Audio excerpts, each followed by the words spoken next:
healthcare in between. Physics, art, and math got us down this path. Historical tales come alive, where science and stories dive. Blended facts with heart, knowledge from the start. Need bridge blues we sing to the future memory. Health and science in the mix. Midbridge got the fix. Complex subjects make right clear now every episode in ways that we actually acquire Ramana these leads the way, and ways that explaining make day me by more day. efficient. In the world of digital streams, turning knowledge into dreams. Through the tales of old, new stories unfold. Thank you so much for joining with me. It is truly an honor and a privilege.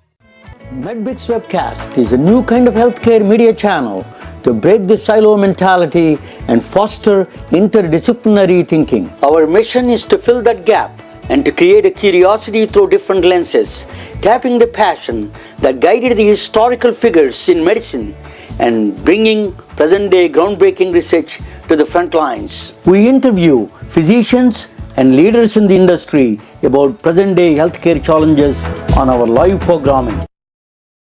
Hey, welcome to the MedBits Webcast. This is Raman Anamaraju. I'm the host. Thank you for joining.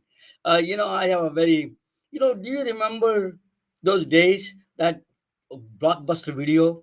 We used to go to the Blockbuster Video and get those videos and then they play at home. That's they used to be. So what they did is Netflix came in. Then they wanted to sell the Netflix to like a small million. Already, Blockbuster is a $4 billion company. So they are in Dallas. They're from a Dallas-based, Texas-based company. So the Netflix guys from Silicon Valley, they went to the Dallas and say they want to sell this idea to the Netflix idea to the Blockbuster Video. They said that they rejected it. Oh, this is a small company. What the hell they do? So that is a death of Blockbuster Video. That is a prime example of where the corporations don't do innovation. The same thing happened in the Kodak. They invented the digital camera and then they gave it to somebody else. So this kind of things happen if the corporations don't take serious innovation, because these are small companies or stealth mode. They do that, they disrupt this process.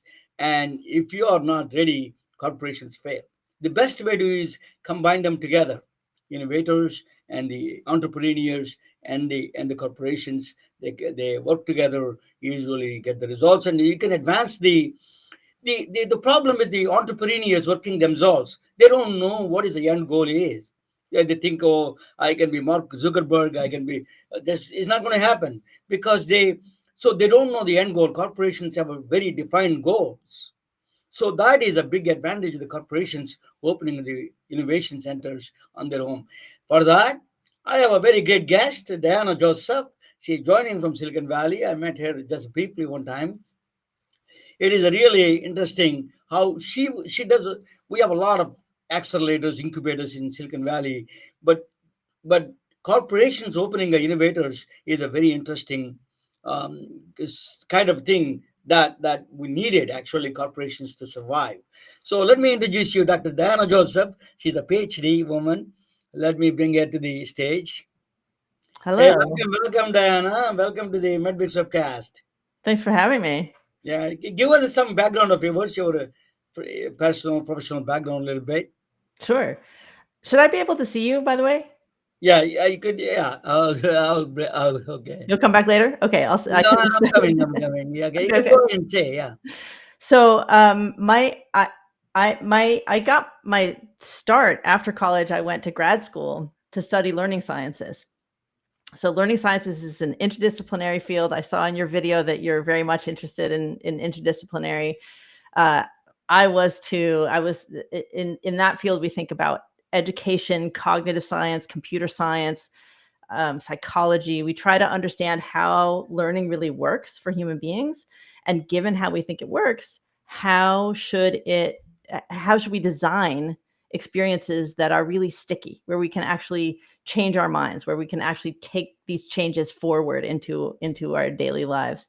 And I studied motivation, specifically how the motives that we bring into a learning space change the way that we pay attention and what we take away, right? If we're coming in to get a grade, get a check mark, that's one way of paying attention. If we're coming in because we need this information to get something done that we care about, that's a different way of paying attention. And so how can we leverage those different motives at different moments in the learning experience? I really was thinking a lot about agency, people making their own choices in learning environments. And that's kind of carried through after spending some time in academia, looking at adult learning, looking at technology adoption. I moved into corporate. I worked at Adobe right at the beginning of their move to the cloud. I bet you remember that too. We used to you used to go to the store. Remember those days, Ramana? If you wanted software, you went to the store, and it came in a big box. And inside the box were a bunch of manuals. And there were people who were writing those manuals. Their job was to basically interview the engineers, figure out what the features were going to be for a new piece of software, and write this kind of encyclopedia of it. And that changes. As soon as you move to the cloud, you can draw on the entire world of Adobe educators who are out there, and you can give people just what they want when they need it. So they wanted a learning scientist to help them think through that delivery. It was a very interesting experience. I learned a lot about change management, helping my colleagues convert from being writers to being ethnographers and curators. And then I got exposed to their internal innovation program. So that was really the start of my opportunity to get some insight into corporate innovation. We had this wonderful acquired entrepreneur at Adobe. His name was Mark Randall. He was the VP of Creativity, best title ever. And he created an experience where participants, employees at Adobe, got to learn innovation methods, and then at the end received some funding. It was a little credit card with $1,000 pre-approved on it. Is it the internal innovation center for the first time? That's what you're saying? It wasn't exactly a center. It was a boot camp. Program. So we got 3 days. Yeah, it was a program. We got 3 days of this really inspiring guy, and to the kind of traditional Silicon Valley methodology called Lean Startup. And then these resources that we were given really reminded me of the work that I had done to understand agency, right? So we're given these resources, and the message that gesture embodies is that we are invited to go pursue something. We have a little bit of resources. There's no process for getting it approved. We're already approved. We're already trusted, and we should go study something, and we should go, make something new, or see what customers need in the area that we have noticed. And then if it turns out interesting, bring it back to the company. If it turns out not interesting, that's okay. We don't want to put a lot of process on it. It was a very thoughtful design. You mean to say customer feedback they're not interested in customer feedback? Oh, no, of course they're enormously interested in customer feedback, but not on everything, right? The organization itself has only so much power as an institution to put into a small set of very strategic goals. This was more of like an opportunity to take advantage of all the thoughts that employees had that hadn't necessarily made it into the boardroom, hadn't necessarily made it into the strategy conversation. Just like, so for example, my children were young at the time, and they were bringing home a gazillion pages of art, right, from school, just like so many things. And, they're still piling up in a cabinet somewhere. And I wanted to, I thought Adobe could take advantage of that specific audience and do something specific with it. And it's not something that, if I had to make that case to get resources to actually like make a technology, that's a lot of resources, and making that case would take a long time. But to go and study it with my fellow moms from where my kids go to school, that's not very expensive. I can learn a lot and bring that back to the organization very quickly. So that was the concept, is to What was the open up some result? extra eyes. Mm. It was really interesting to hear You're about what. hesitating here. That's why I wanted to ask you. You're Well, I kind of didn't get to it. I actually left the company. So I want to tell you about that piece of the story. I left the company before it could turn into a technology. I okay. do think maybe it could have, but I liked that project, but I really liked this concept of giving people agency inside an organization to go and learn something. And that's what I wanted to do. And I tried to convince the leader of that project that he should hire me. I should leave the role I was in and go and help him do this. And he was not convinced. The methodology is called lean startup. And what that means is that you only use the resources you absolutely need. And he didn't need me. I mean, it would have been fun, but he didn't need me. And so I actually left. I went to a company called Citrix and ran their innovation enablement I remember program. Citrix. I Kind of yeah. a operating system. It sits on the top of the operating system, right? Something like Some that. of it's actually a pretty. They were creating tools that were a pretty important part of like the infrastructure of the internet, like how Yeah. packets of information get back and forth, and Get right. then Yeah. other things stacked on top of that, like early video conferencing before Yeah. we Early all video like needed conferencing it. I was doing Yeah. with that. Yeah. So my job there was to teach design thinking, and another Silicon Valley methodology with some similarities, to teach design thinking around the company. And we were going to make the entire company human focused, which is really hard to do in a company that makes these giant pieces of technology, the enterprise level, infrastructure level technology that most people don't even know is there. So how do we make that human focused? And so I got to go to Stanford and study design thinking, and a lot of things came together there for me, because again, like more words about human agency and about how we study the world while we're trying to change it at the same time, which is connected with methodologies I worked on as an academic. And so we started doing these design thinking workshops. We were teaching some of them. That is also a prime example of Mm. Citrix operating system. They lost to Zoom and everybody else. So that they are the initial original Right. vendors for the video conference. Yeah, they were early to experiment with video conferencing, but it's a really nice example. I'm glad you brought that up. I hadn't really thought about it this way, but it's a nice example of how a big company can be the wrong company to take something forward, right? So Yeah. if you think about what Citrix is selling, it's selling these giant server decks and the software that crunches the packets and makes them go.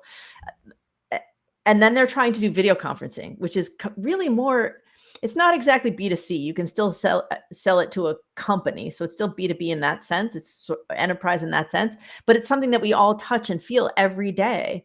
And it can be sold on the basis of how people feel about it. Like, kind of just on the basis of the experience of personal usage.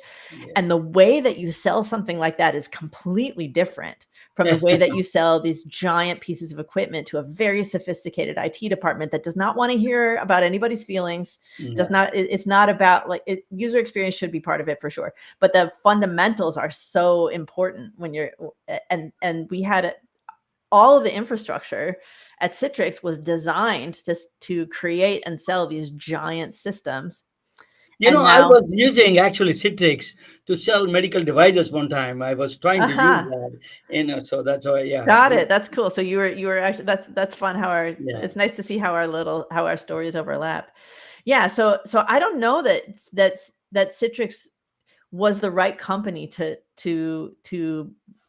make it happen, and it might have been the right choice for them not to do it. And I wonder sometimes about these other stories that we tell about the terrible mistakes people made. Like, I don't know, we don't get to know what would have happened if they tried something else. But I do think there are a lot of lessons to be learned, a lot of from the different experiments that companies have done. So what led you to become a corporate starting a corporate innovation forum accelerator you wanted to start. What Yeah, led you yeah. to that point? Well, so I was at Citrix and we were doing these design thinking workshops and they weren't working the way that I wanted them to. Like people would have a great experience. They'd have these kind of epiphany moments, their common sense is handed back to them and it feels wonderful. And then they go back to the office and they can't apply what they've learned because the things around them haven't changed. The processes are the same. The other people have not had the same education and it felt a bit stuck. And so we wanted to try some other things. We wanted to understand what wasn't working and try and see what could work. And we ended up collaborating with the Startup Accelerator. So that was my exposure to startups and to the idea of having startups influence a large organization. We built a curriculum there that was part lean startup, part design thinking, part another one called Agile that's more kind of focused on engineers, but they all are about human-centered design, entrepreneurship, innovation. And we ran that curriculum with dozens of startups in like 6 different cities, including Bangalore and a bunch of cities in North America. And then I kind of caught the bug. So I have been talking about agency all this time, and my language changed after being exposed to entrepreneurs. And I started believing and saying that everybody gets to be more entrepreneurial. Everybody has to be more entrepreneurial at this time of great Everybody change, can right? have an agency. That's what you're saying. Everybody has to use their agency. I think we have like a historical idea in our heads that like you would get assigned a job, if your parents were a doctor, you were a doctor and everybody's going to do, what's expected of them. And now things are changing too fast and we really have to own our path in a way that we didn't before. So that was the original idea. And so I ran these processes, lean startup and design thinking, interviewed lots of people, observed lots of people. I looked at the parents, some of the same parents that I looked at for the Adobe project, who had raised their children and were going back into the workforce and suddenly needed to have a career. And that's one way to help people be entrepreneurial. And I practiced and studied and did a lot of free coaching sessions to try to understand that world. I looked at people who were getting divorced and suddenly had to have a career and they never had to have one before. So I studied that. And what I ended up deciding to do was people who were like me in the sense of being in corporate and needing to work outside the organization. And really it started with my dear colleague, Amanda Cashin, who was at Illumina at the time, running Illumina's accelerator. So they had a startup accelerator. Illumina is that a neuroscience kind of thing, right? That is it's a genomics company. So their original genomics. Yeah. So their original mission was to be able to sequence a genome for $100. Okay. In a short, in a day or something. They probably the accelerator had a very interesting design. They were partnering with companies who were their customers and potential customers. So they were using. Diana, my question is, where did your accelerator idea came to install in the corporations? Where that idea came for you, and how did you start that? Well, yeah. So this is actually what happened. I met Amanda and could see that she had these needs. As a corporate person who's partnering outside, it's really lonely. And she was looking at Citrix. By this time, the accelerator at Citrix had closed, and she didn't know why. And she couldn't really get very much information about that. It was sort of a situation that was blind to her because the company itself is not going to publicize what happens when something closes. Do you know the reasons? I do know the reasons. So let's come back to that. I want to answer your first question first. So she wanted to talk to more people who had experiences like hers and understand like how common were her challenges when she sees something in the environment change like that, like an accelerator closing. What lessons should she take from that? What practices are working? What practices are not working? Under what circumstances? And that is why we started the Corporate Accelerator Forum. So she was the very first sponsor of our very first gathering. And we did it one time. We thought maybe it would be just a That is one-time a thing. healthcare company. That is healthcare company. Is a healthcare company. I mean, it can be used, people use it for microbes in that they're going to Yeah. use for making beer also, right? Like the cheese, like there's all kinds of things you can do with Correct. genomics, but healthcare is certainly a really huge component of it. Okay. Yeah. So, and I partly because of that, a lot of the folks that we talk to when we create these connecting experiences are in more complex industries like healthcare. It's partly because of the Rolodex, because that's just where we started. And it's also partly because in these more complex industries, it's more obvious that you cannot innovate by yourself you can't do all of your innovation internally. You just won't be able to see everything you need to see. Yeah, I want to make that point a little bit Mhm, about that sure. interesting thing. I went to Redmond, Washington one time, Mhm, and then visiting my nephew. So mhm, I saw that something interesting. These are mhm, all. I went to a bar near that Microsoft actually. mhm. All of them are sitting.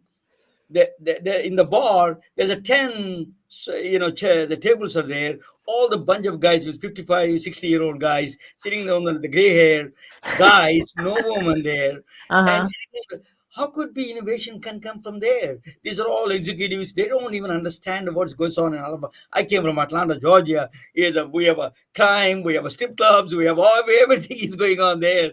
We have a Mhm. lot of action in the place. That is Yeah. where the actual ideas come from, and why these guys are sitting in a cubicle, and how do they get the idea? It is a big challenge, so tell me your experience with these corporations. Move from that traditional thinking to corporate innovation is a requirement, is important. Yeah. Well, part of the trick is that you can't actually get rid of the cubicle way of thinking.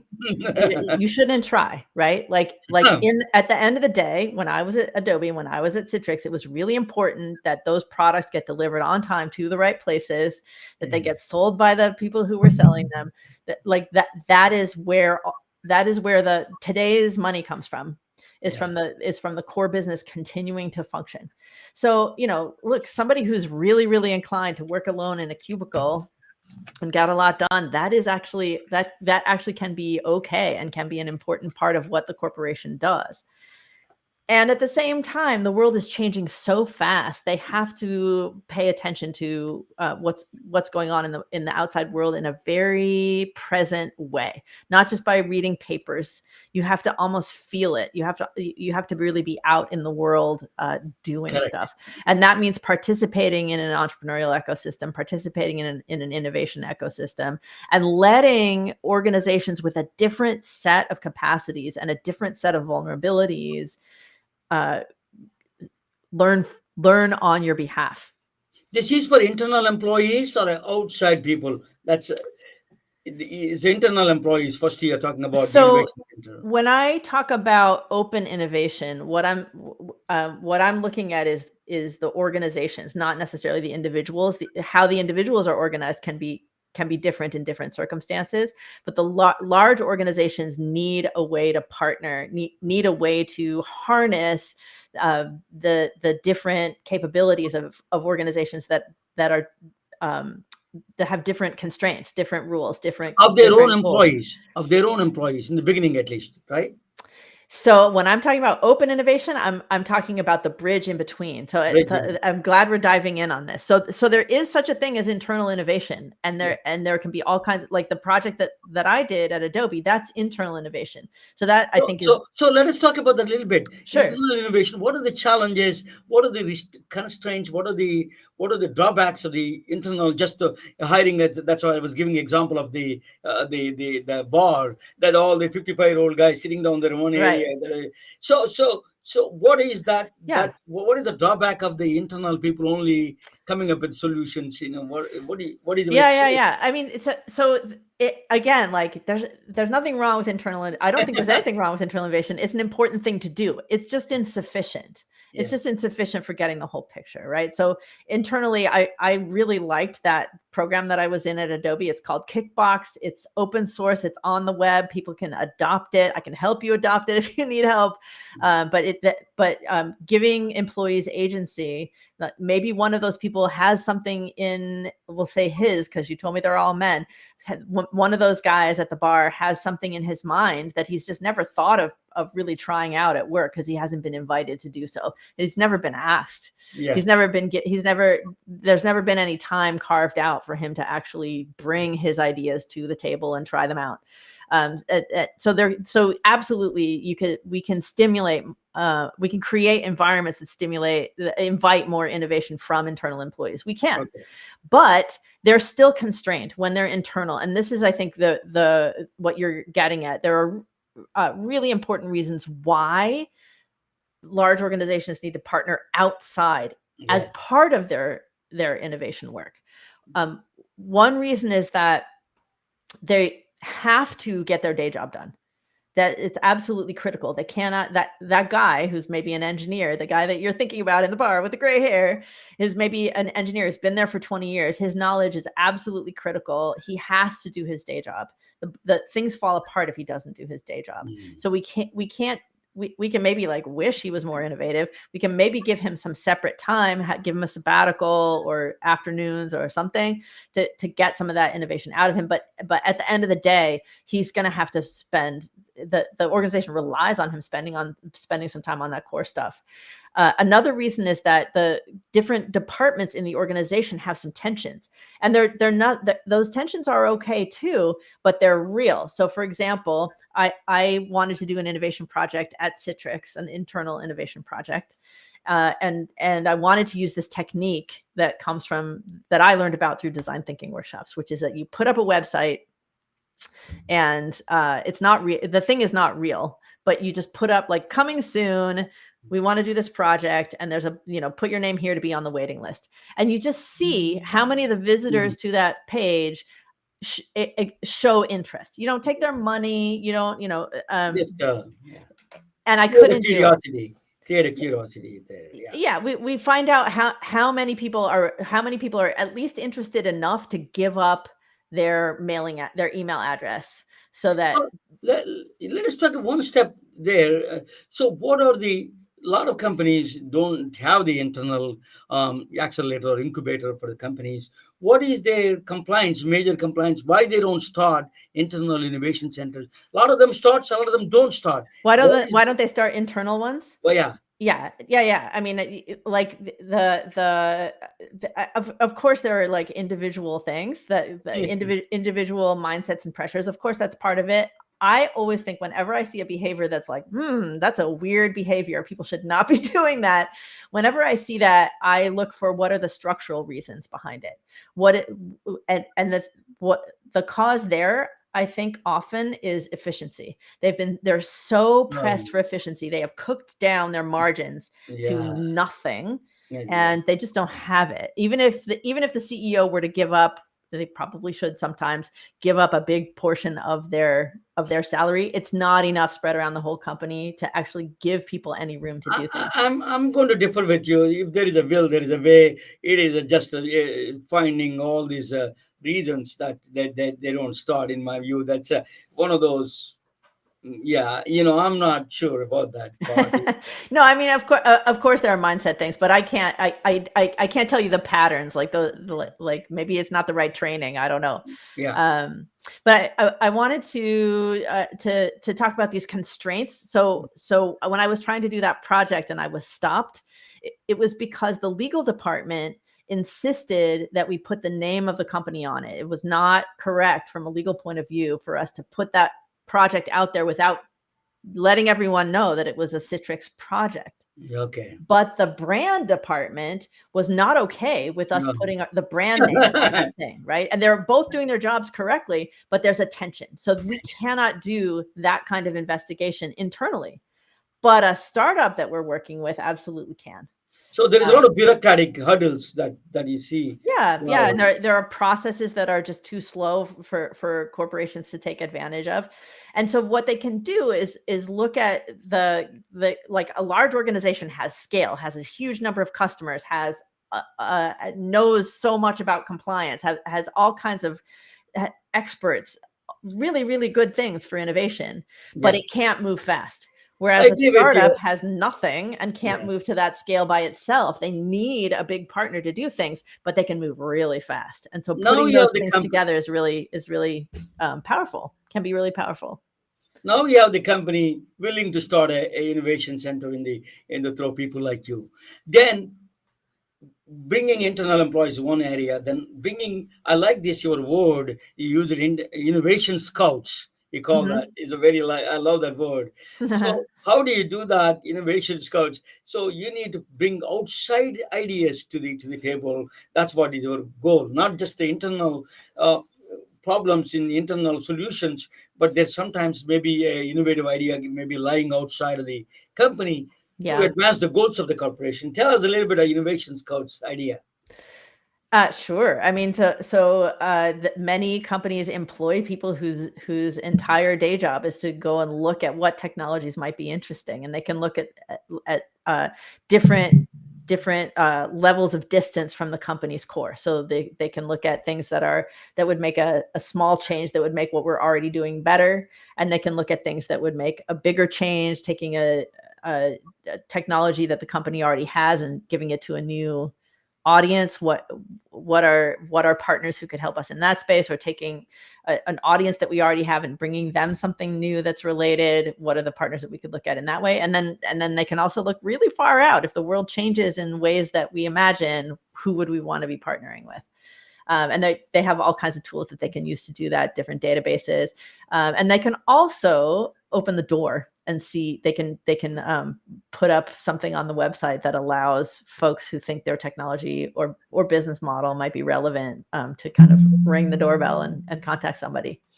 And also, innovation scouts could be future employees of that company, right? If they come in with the already familiar with the company and all their philosophies and all their work Oh, sure. situations. Right. It could go either way. Innovation scouts from the large organization could get hired by the startups. Yeah. And on the other side of it, the company, the large company could acquire individuals or acquire the company to pull those individuals in. You're So those going to love relationships this. are really important.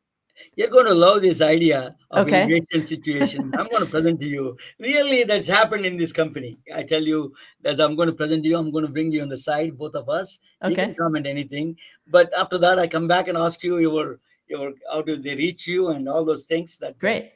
Yeah, okay. So I'm going to do. This is a really you can really relate to this problem that this yogurt wars created. Actually, how did the yogurt wars create a revolution in? So I'm going to talk about that, and then after that we can come back. Okay. I lived in Atlanta, Georgia. So I used to one day I was traveling from Vanderbilt, my son's visiting my son, and coming back to my home. Somebody said that somebody wants to meet you, Ramana. Can you go and meet him? And he wants to meet you. And I don't know who is that person is. And so I went to meet them. They want some help or guidance from you. Me and my daughter went to see him. He is an Alabama country star. What the hell? I don't even hear the country music. I don't know what it is, what he's doing. So he took us, he said that he gave me a cup of coffee and we sat down together. He was talking about, Ramana, some of my friends told me, you're a smart guy. That, do you know how do you increase the productivity of these, my cows? The cattle, then milk production and modification of the gene modifications he's asking. And I am a physicist. Wow. You got the wrong guy, but I can guide you to the Emory University. That was he became a good friend. He's a great guy. But another strange encounter with the gentry. So actually, I want to tell you how to make a yogurt, how the crowdsourcing in a small. I came from a small village in India, 2,000 people. So how do they make a yogurt in the small town? So yogurt is a very important ingredient in Indian food. So they boil the milk, and then what they do in the small towns, the mothers all get together, women, they share the best culture. That's called jamana. They Okay. they culture they so eventually by the years they became one of the best ones. They know, they spread the word, everybody gets that, and then they put in the yogurt, and then in 24 hours it become a boiled milk becomes a yogurt. That is the process in a small villages in India they follow, and in rural Africa and all those places. So that easy. But there is a company, Danisco company, does enzymes, and they manufacture these cultures. They are big. If you Hmm. see Danone yogurt, if you see this yogurt, Chobani, these are all the Danisco sells these cultures to these people. So there's a Oh, big wow. business. Is the culture, the business of cultures is a huge business. Huh. So the yogurt, so bacteria makes a good yogurt. There's a good bacteria. So the yogurt gets messed up by viruses. Viruses get in and then mess it up the yogurt. So that's I bad for see. business. So they need to stay away from the viruses. Viruses are everywhere, right? So they need to fend off the viruses. So what they didn't understand is a mystery there. Same culture they're using, but some yogurt is coming good and some yogurt is going bad. They didn't understand why it is this kind of things happening, because they're losing money. They said that all those people said that no, no, no, you mix it something else. Maybe you're mixing cultures and all those things. Hmm. But they were two people, very strange kind of people, internal organization. I will tell Uh-huh. you, internal organization, two people, Okay. Denisco. Philip Horvath is from French guy. I don't know why this Melissa came in the picture, but she's a wastewater treatment from Michigan. They thought about it together. They say bacteria is fending off some of these viruses, even though the culture is a bad. Some bacteria in the culture is fending off these viruses. Hmm. That's a mystery. They don't know exactly the mechanism, all those things. So that mystery, I don't know why they're related. She's from Michigan wastewater treatment plant. He is from Denisco, microbiologist. So somehow they came up with this idea of the bacteria is doing some kind of strange thing. Denisco went to University of Berkeley, California, and then that is a bombshell that they thought it's a Hmm. simple thing, it is a chemistry problem, they thought. But they found something, two different people found, they're working on it. Emmanuel Charpentier, she's from Hmm. Max Planck Institute for Infectious Biology, Germany, and then Jennifer Doudna is from California, Berkeley. Both of them are found out the amazing story behind this mystery. I'm going to tell you what that mystery is in a second. I have to give analogies, a metaphor for you to understand this. So, so Amazon package, you have a subdivision. Amazon packages are missing sometimes. So somebody they call police. The Hmm. subdivision people call police and say, "Oh, somebody is stealing our Amazon packages." I'm just giving a story, analogy, metaphor. Hmm. Canine versus Cas9. I wanted to call that.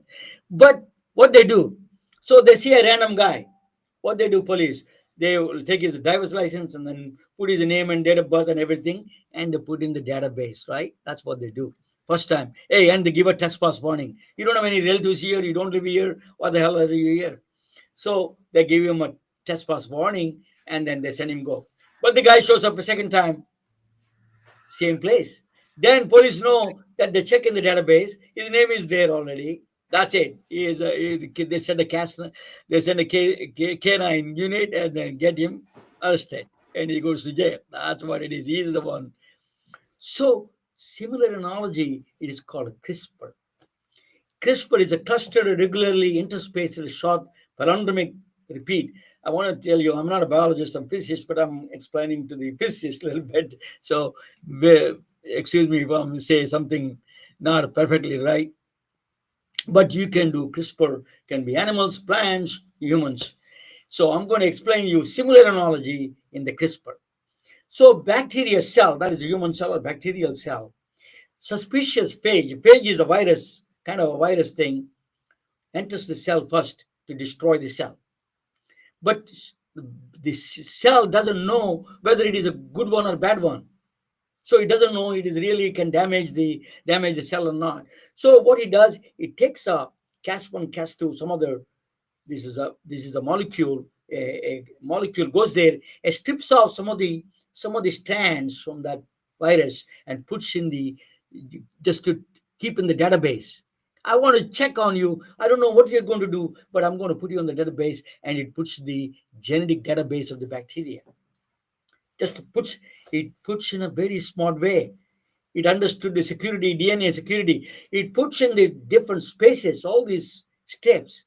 It uses a very clever mechanism to put, instead of putting in one place, something can be damaged. So she puts, and they distributed this information across the genetic, that's the interspace. Interspace comes there. It puts into the that strips into the bacterial DNA, cell DNA. It puts in. Then what happens? Second time the virus, so it damaged the cell. It didn't destroy it, but it is somehow cell survived. Then second time the virus, same guy comes in. It knows immediately. It compares with that DNA, that embedded DNA inside. It compares it to the virus. Oh my, this is the same guy. He is coming back. Database checking. Then immediately it sends a Cas9, is a scissors, molecular scissor. It sends it there and cut in half this virus. Cut in half into this virus. That's what, depending of, that's how that yogurt saving the yogurt from the bad viruses. It is cutting out the viruses in half. Wonderful mechanism. The mechanism one accolades. It is a really stunning revelation. It is a scientific community where this cut and paste mechanism it is doing. So scientists thought about it. It can revolutionize medicine, muscular dystrophy, genetic diseases, liver, lung diseases, and then sickle cell anemia. All those diseases can be cured through CRISPR, engineering cut and paste of these genetic codes. That is what the CRISPR is. So what they did, so there is a two women, that's right, Emmanuel Charpentier and Jennifer Doudna from the University of Berkeley and the Max Planck Institute. And then there is another guy, Feng Zhang, he's from the MIT. They're all doing the same thing. The Broad Institute, they call it Broad Institute. They're all they filed a patents together. So they filed so there was a big drama that went on. Who is the doctors? It is a huge drama. Okay. So what they did was is a Feng Zhang. They see all the money everywhere because it is the pharmaceutical company saw, oh my God, this yogurt is solving all these problems. We need to jump in. And they started, everybody went to courts. So during the same time, Chinese doctor took this CRISPR mechanism and created two twins, Lola and Nana. He also put a name there, Lulu and Nana. So this is create a big problem, ethical problems in the CRISPR in the world, in the scientific genetic engineering world. It created ethical problems. So what they did, so this is done same time the Wuhan virus came in, and then they thought they did not want to give it to Feng Zhang. Feng Zhang boss wrote a very critical of woman in the New York Times, So that is pretty sealed. They got rid of that guy and they gave it to the Nobel Prize for Jennifer Doudna. Well deserving. So Emmanuel Charpentier won the Nobel Prize, both of them together. Feng Zhang got a Tang Prize from China. He did not get the prize. There is another guy 20 years ago. He found this mechanism, but is in agriculture chemistry. Ishino is also ignored in the same process. So they became a famous. Jennifer Doudna and Emmanuel Charpentier did this one. There's a crazy guy came in the picture. Is a Mad Dog is called. He was on the Facebook Live. I watched him. He's the craziest guy. So he was using CRISPR in the garage and to produce. He was experimenting on himself. So I don't know how we got a blonde hair, but God knows something went wrong. He said that he made the biggest mistake. That's what he said after that. We don't know what is going on there. But so the crazy people, ethical problems came in. So yogurt, this is a huge lawsuits went on, a legal mess. Patient advocacy groups, a lot of India sued it, Brazil government sued it, universities sued their research, NGOs, and then government said that yogurt is not yogurt is a government. The process is owned by government. They said. So everybody went to the courts. They're going through courts. That's why actually Nobel Prize was delayed for 5 years because of the legal mess. So then, still there is a lot of, but there is another thing came out of this process as a storage. I'm going to tell you this is an amazing story. The flash drive, you see that USB flash drive, we use it. Then there's a magnetic storage, basically one and zeros stores on the magnet, right? That's what the magnetic storage is typical. Somebody came up with a brilliant idea, University of Washington. How can we, because Cas9, this molecule writing inside the DNA code, can we put the storage in the DNA itself, in the bacteria itself, the storage, that interspecies thinking. They came up with a brilliant idea. They said that they actually did it. That's called the small movie, animation movie they did, Hello World, they put the words there. There's two things they did in the bacteria DNA, they embedded this movie. Isn't it amazing? From a bacterial storage, it is a bacterial storage, is a hard drive, is beats billion ways. 10 movies you can put in the USB drive. You can put 1 million movies in one bacteria. 1 million movies. Decays 1,000. So bacteria replicates itself. Remember that. So it is thousands of years, it's a decades, it will stay there forever, the information. If we want to, even the human race gone, we can keep that our stories in the DNA of the bacteria. Moore's law, no limits at all. This is the amazing thing came out. That is the entire 1 gram of DNA, entire data of the world, you can store it. Can you believe that? That is the fascinating outcome of the CRISPR, but there's a lot of research going on. Genetic diseases, cancer, drug resistance, malnutrition, all of them. Clean up oil spills, protects endangered species, reconstruct ancient diets. They reconstructed the ancient diet, actually, what they're eating. Bioart, you can, silkworm, they did in the MIT, they did a silkworm, they controlled the silkworm. That's a very controversial. They told to build a art through. They directed the silkworm to build an art.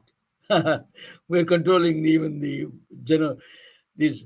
So the ribosome, he wrote a Venkata Venki Ramakrishnan. He has won the Nobel Prize in the ribosome inventor. So he wrote a book on this one. Is about this the genetic revolution and data storage. You can free to read it. Thank you for watching. I'm going to bring now. So vanilla yogurt, what they found out is it makes you happy. I didn't know that there is a research done on it. So we'll ask Diana, what did that do? Okay, Diana. So have you tried a vanilla ice cream? Oh, yeah. I think we all knew that eating ice cream would make us happy. We don't need too many scientists to tell us that. But I was really struck by the way that technologies, even when they're really complicated, are ready to be invented when they're ready to be invented, and then everybody invents it at once.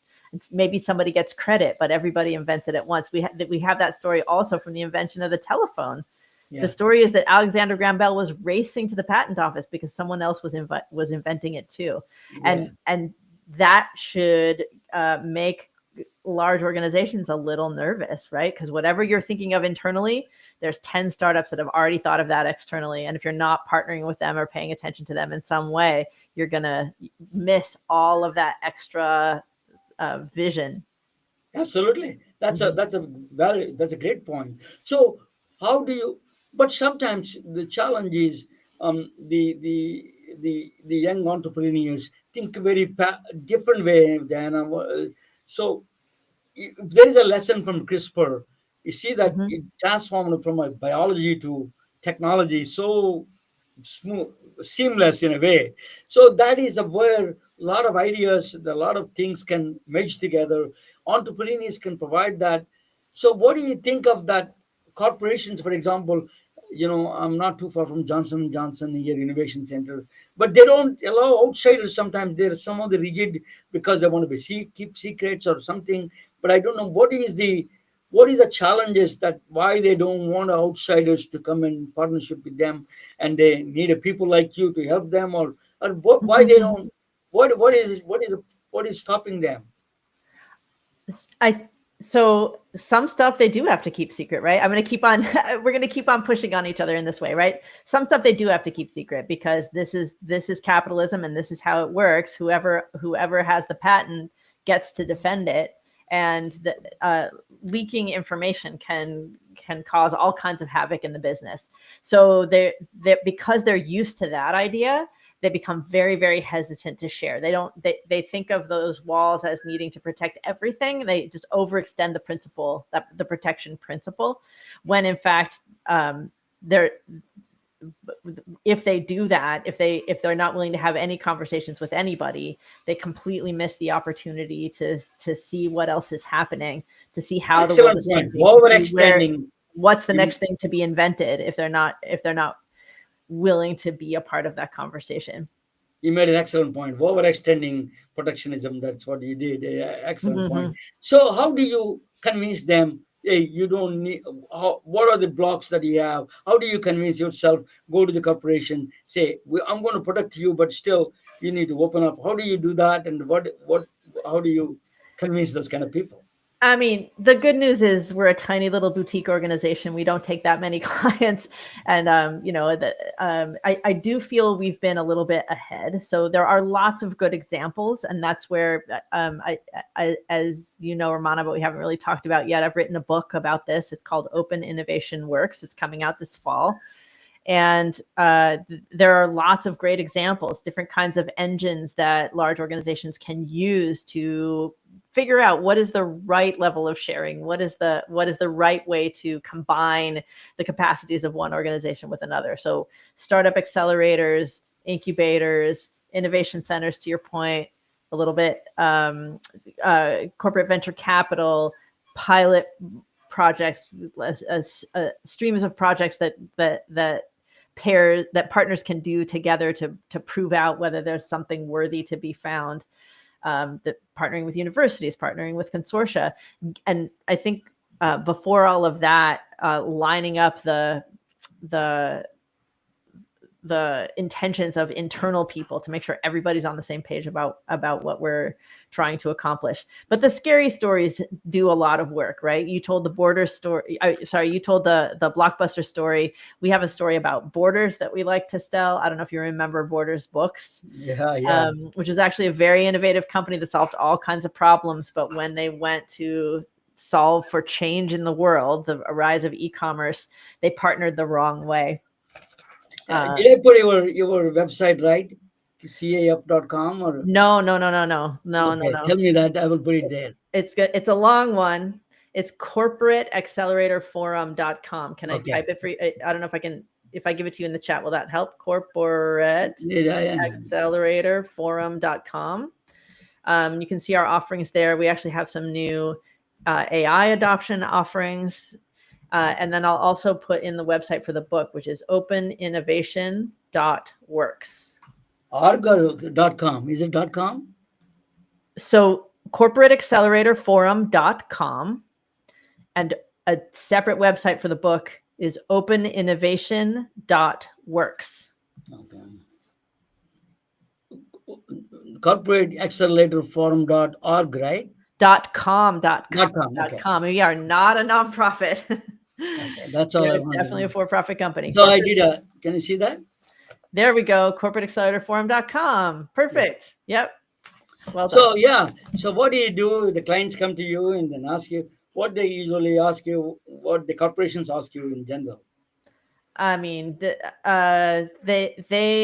want to know how they can communicate. They often come having been burned by some partnerships that they've tried. So they've attempted to partner with a startup that was unscrupulous, or they've attempted to partner, and this is actually more common, the internal, in the innovation world, we often talk about antibodies, stealing from the healthcare analogy, right? Like the internal processes or mismatched internal goals have shot down a project that was really, really promising. So they come looking for, how can we weave our way through this the next time so that we can get something useful out of it. And often it's really helpful just to understand that the two organizations, the two types of organizations trying to work together, have different timelines. Just everybody understanding that the other organization is going to move a little faster than you're expecting, or is going to move a little slower than you're expecting, and how long you'll need to wait. They can find ways to accommodate each other if they're transparent about it. How do you convince the entrepreneurs, hey, they're not going to steal your ideas, that the corporations, they're a big corporation, they're Right. going to help together? How do you talk with them? And again, it's a legitimate concern. I have seen big companies try to steal ideas from startups.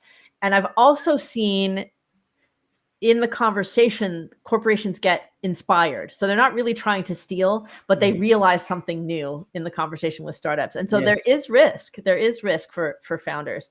I think it's really important to have your IP strategy straight and to be very confident in that strategy, whatever strategy you've chosen. So you know where your boundaries are, and you're not giving anybody a nervous feeling by being nervous about it yourself. And then there are ways to partner that really don't get into the technology itself.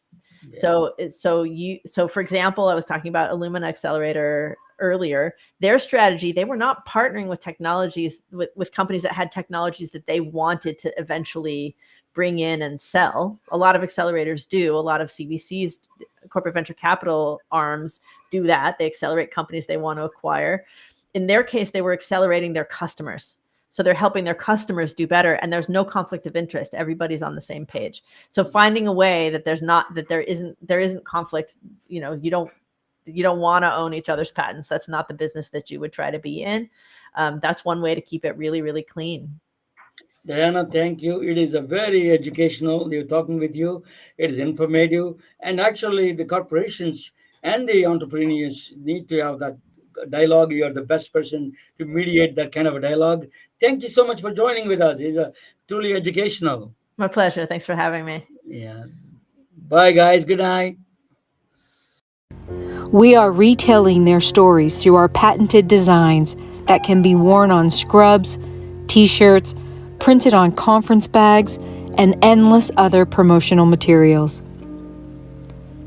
Daily Wear for Medicine is the first ever of its kind to create curiosity in medicine through visual art. We at MedBricks are celebrating unsung heroes of the past who made enormous contributions to the field of medicine through our unique campaign called Daily Wear for Medicine. You can wear it, carry it, and give it.